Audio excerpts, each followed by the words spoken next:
Is Witchblood just a boring 2D Metroid and Castlevania copycat thrown into mixed reality that you should skip? Or is it an awesome tapestry of interactive dioramas with balanced and engaging magical action that you should play? Welcome to another episode of Play or Skip on GameList Plus. My name is Josh, and today I'm reviewing Witchblood for Quest 3. I played and beat Witchblood to bring you my thoughts. As usual, I will go over the different aspects of the game, giving each a rating between 1 and 10, 10 being flawless, and determine whether or not you should play or skip the game. First, what is Witchblood? Witchblood is a 2D side-scrolling adventure platformer inspired by the Metroid and Castlevania games. Instead of being completely 2D, since it's a 3D mixed reality game, each area is actually an intricate diorama.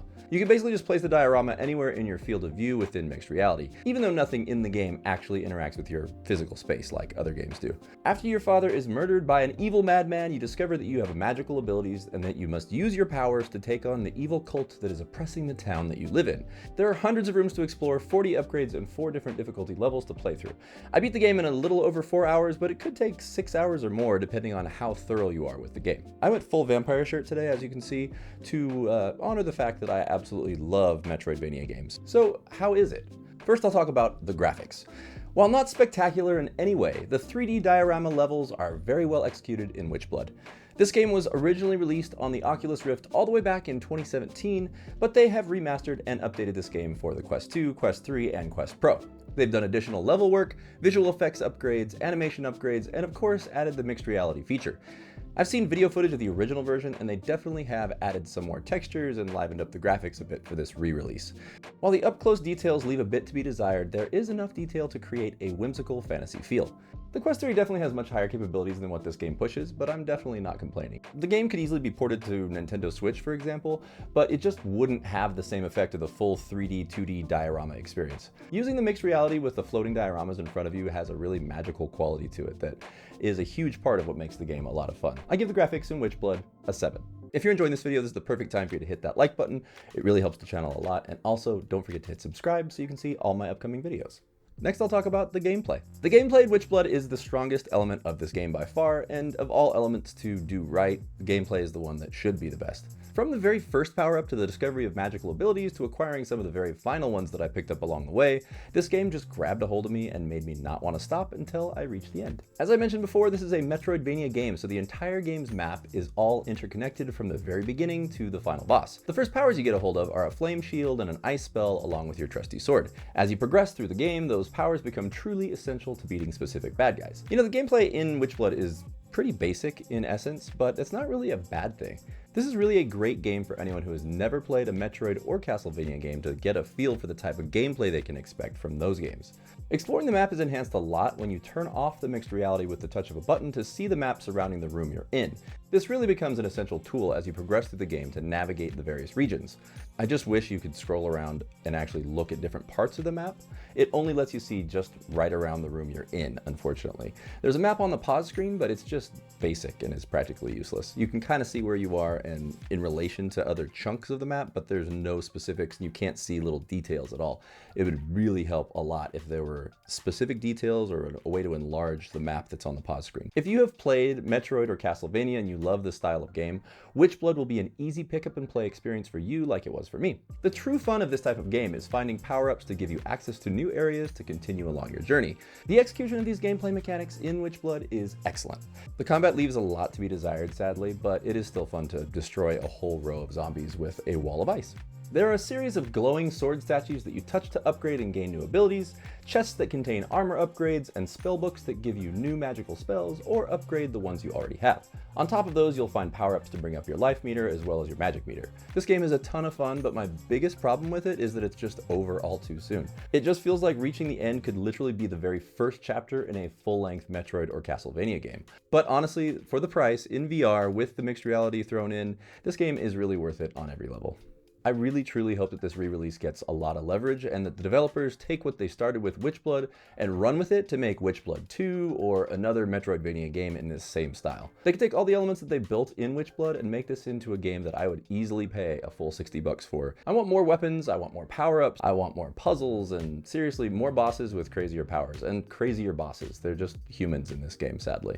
But the execution of the gameplay overall in this game is great. The controls are smooth and tight, the action is engaging, challenging, and keeps keeps you interested. So even though it's all over too quickly, it definitely left me wanting more in a very good way. I give the gameplay in Witchblood an 8. Next, I'll talk about the audio.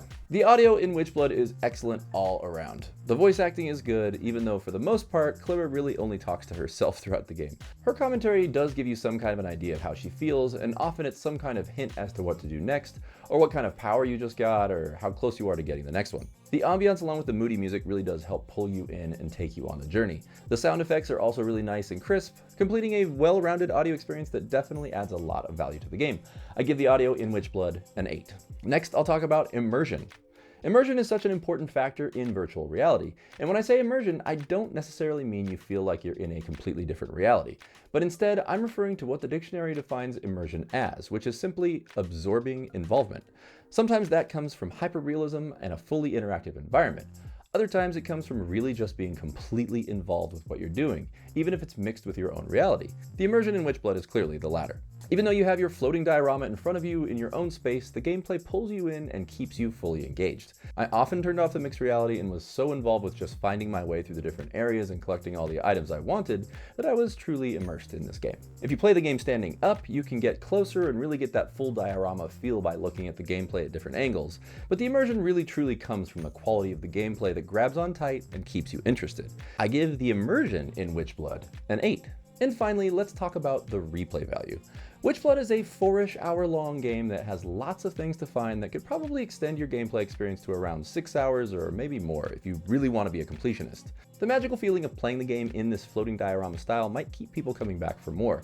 And there are different difficulty levels, but overall I don't see myself diving back into this game to play beyond my initial playthrough. I was pretty thorough and I found almost everything, so I may just go back and collect the remaining power-ups that I didn't get, but I can't really imagine starting all the way back at the beginning and playing through it again with a higher difficulty since I know where everything is now. There just isn't enough of a reward system in place to give you anything beyond bragging rights.